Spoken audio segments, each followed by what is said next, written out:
मस्त असा मुलांच्या आवडीचा पेरूचा जाम बनवून दाखवते. कसा बनवला चला पाहूयात. इथे 4 पेरू घेतलेले आहेत, चांगले कट करून घेतले, पिकलेले पेरू आहेत हे.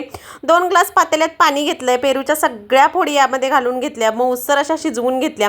चाळण ठेवली एका बाउलवरती, दाबून दाबून बिया आणि साली वेगळ्या करून घेतल्या आणि पल्प वेगळा करून घेतला.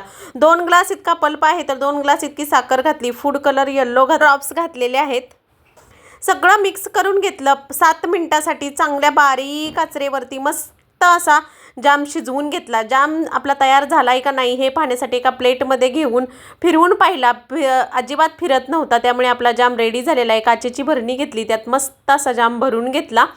महिन्याभरासाठी अगदी व्यवस्थित टिकेल असा हा जाम आहे. काचेच्या भरणीत पॅकबंद भरणीमध्ये भरून घ्यायचा. आज हा जाम मी टोस्ट बरोबर खाल्ला. मस्त असा टोस्टला लावून जामचा आस्वाद घेतला. तुम्हालाही जरा ही रेसिपी आवडली असेल तर लाईक शेअर सबस्क्राईब जरूर करा आणि ही रेसिपी एकदा नक्की ट्राय करून पहा. तुमच्याही मुलांना फार आवडेल. सविस्तर व्हिडिओ आपल्या चॅनलवरती उपलब्ध आहे, तिथून तुम्ही पाहू शकता. ती लिंक या व्हिडिओच्या खाली दिलेली आहे, तिथून तुम्ही सविस्तर व्हिडिओ पाहू शकता. Like share subscribe.